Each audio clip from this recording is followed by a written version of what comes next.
Okay, so these are my watercolor palettes. I have a couple of different little ones that I made myself, just when I want to carry something small and limited when I'm out for the day. So this one is just a little palette that I got off of Amazon. I know there's tons out available. If I can, I'll find the links to the ones that I got. I also purchased a bunch of these half pans that are empty because I usually buy my watercolors in tubes and squeeze them out as I go. So magnets on the bottom, and then of course they stick to anything. This is probably my favorite one just because sometimes I just like to take out a lot of colors, and I do a lot just to play, color play.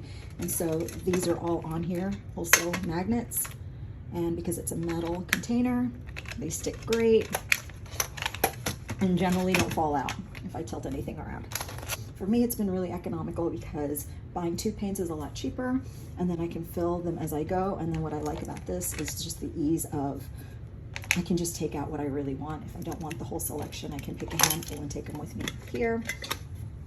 The one thing that I want to do that I'm going to work on is I would really like to maybe coat that with some enamel so that I can actually use this as a mixing tray. Do the same thing on these. I haven't done that yet, but let me tell you about a really cool purchase that I just made. So this is the little palette that I just purchased off of Etsy.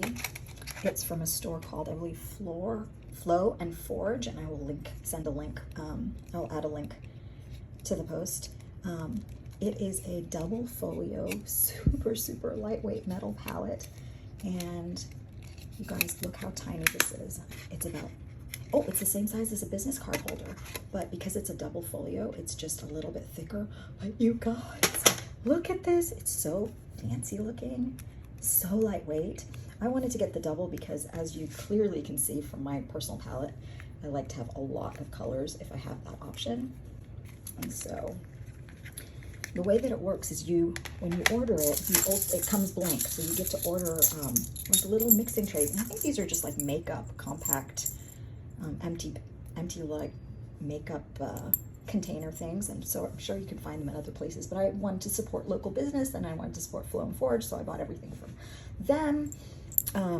But these are really tiny for me, so I wanted to get larger pans just because I like to have, I figure that even with larger pans, I've got, how many colors here? 1, 2, 3, 4, 5, 6, wait, 1, 2, 3, 4, 5, 6, 14 colors here, 15, 16 on these pans. I've got 2 larger pans for, I figure I could use for like whites or something like that, and then a mixing tray here, and then I also ordered an extra mixing tray.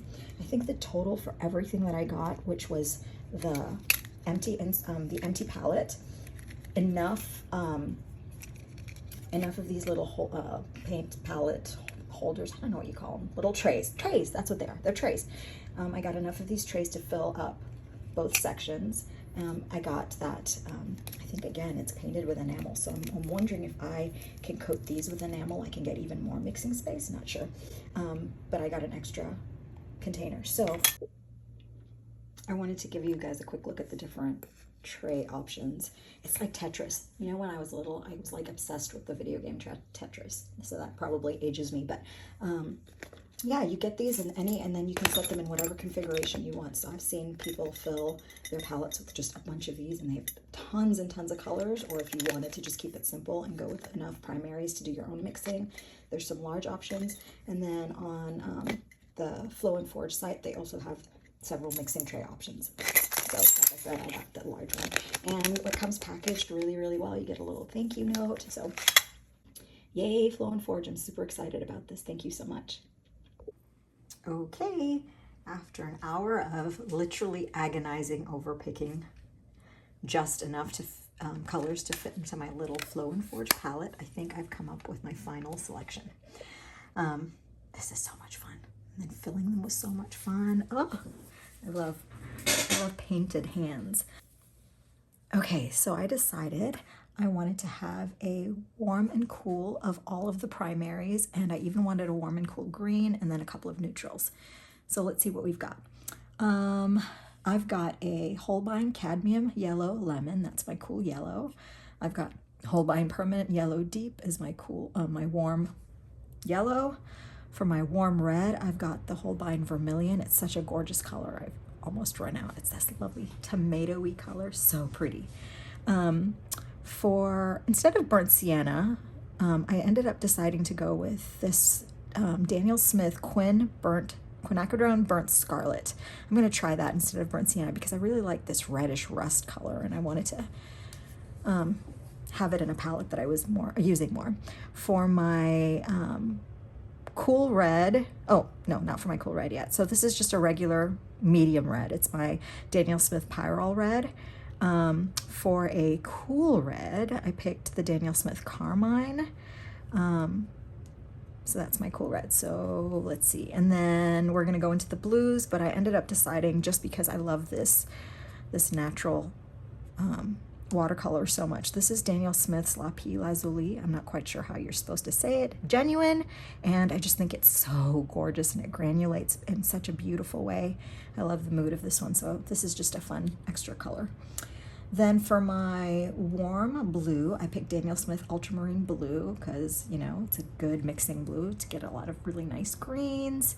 For my cool blue, I picked Manganese Blue. It's by Holbein. I usually would do normally like a cobalt is in my usual palette of primaries, but I'm going to just try this one for my cool blue. We'll see how it goes. This is a favorite color, and this is a favorite color. This is Holbein's Cobalt Turquoise Light. It is just so gorgeous. And this one is Daniel Smith's Cobalt Teal Blue.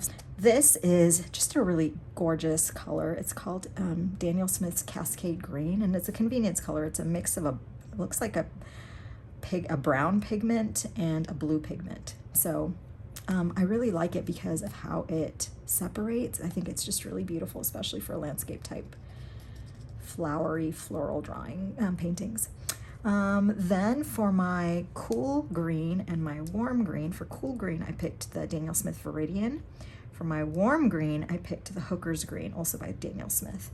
And then for my my neutral colors, I'm gonna have a pan of white, pretty large pan of white for mixing. It's just my Daniel Smith Titanium White. And then I've got the Buff Titanium by Daniel Smith, which is just a really lovely mixing color as well when I don't want to use a stark white. And I just really like the warm white creaminess of this one. Instead of a Payne's Gray or a black, I am going to try to use this Daniel Smith Sodalite Genuine. I just really like the granulation. I love the rich color. So this is my, instead of a black, and I'm going to try this one. I wanted to, of course, have a yellow ochre. It's a Daniel Smith yellow ochre. And then lastly, I've got my Daniel Smith Van Dyke Brown. I wanted to do kind of like an umber color, but ended up picking something that was just pretty dark brown. For those of you interested that want to know what similar colors are, maybe that you already have, but of a different brand, I tried to pick as many single pigments colors as I could. So the yellow lemon is PY35, pigment yellow 35. The permanent yellow deep is a convenience color. So it looks like it's pigment yellow PY74 and PY83. The vermilion is a single color. It's PR108, pigment red. Then we've got pigment red 206 from the quinacridone burnt scarlet. Pigment red 254 for pyrrole red. For the carmine, it's a pigment red 176. The lapis lazuli genuine, I think, is just the actual stone. I don't really know how they make it, but it's so pretty. Buff titanium is a P white 6, pigment white 6, colon 1, so I'm not quite sure what that means. I've got my sodalite genuine, also from the stone. The ultramarine blue is PB, pigment blue 29. The manganese blue nova is PB 15. Cobalt turquoise light is PB 28. Cobalt teal blue is PG 50. The cascade green is a mix of two pigments. It's looks like pigment brown 7 and PB 15. So a brown and a blue. So I wonder, because I have a PBR7 here with my Van Dyke Brown, and I have a PB15 with my manganese blue. I wonder if I were to mix them, if I would get a cascade green. We shall see. Maybe I'll play with that. The Viridian here is PG18. The Hooker's Green, this Hooker's Green is of course, a convenience green. So it's made up of pigment green 36, some yellow, PY3, and some orange, PO49. So that's already a nice little green mix. And then yellow ochre, Daniel Smith, it's PY43, pigment yellow 43, and my Van Dyke brown is pigment brown 7. So really, let's see, I think 1, 2, looks like only 3 color mixes and the rest are pure pigments. And so whenever I do mixes with these colors, they should be pretty clean and not get muddy too quickly. So, okay, super excited. I'm gonna let these cure while I go make myself a snack. Okay, here it is. My little palette is all done. It's been curing overnight. And did my little swatch card in my sketchbooks, and wanted to also show something else that I did just to create a little bit more palette mixing space. So in my Caran d'Ache, color box, and I often take this with me, I figured this would be a good space for mixing, and it's bright red, but I bought some of this, I don't know if you can see, Testors, where's the, there, Testors enamel, white enamel paint. It's like $2 or $3, $3 I think, at the stores. And I got 2 of them, and I coated my travel palette, because this was a pencil tin, and this is the Neo color box, and I coated the covers, the inside covers, with the enamel. And then also I had a couple of extra little makeup containers for the mini palette, and I added some enamel to those too. So yeah, so I guess I don't need to buy more mixing trays. If I can find some sort of metal, small skinny metal tray with a lid, I'd like to find something even bigger that can just, sit on my palette. But this is awesome. Look how great it sticks. I mean, obviously it won't take up that much space, but, and then also I didn't do a flat pour. I wanted some grooves, because then I could kind of maybe scrub some Neo color out on this textured surface and use it to paint with. I don't know, just to see. All right, my kit is coming together.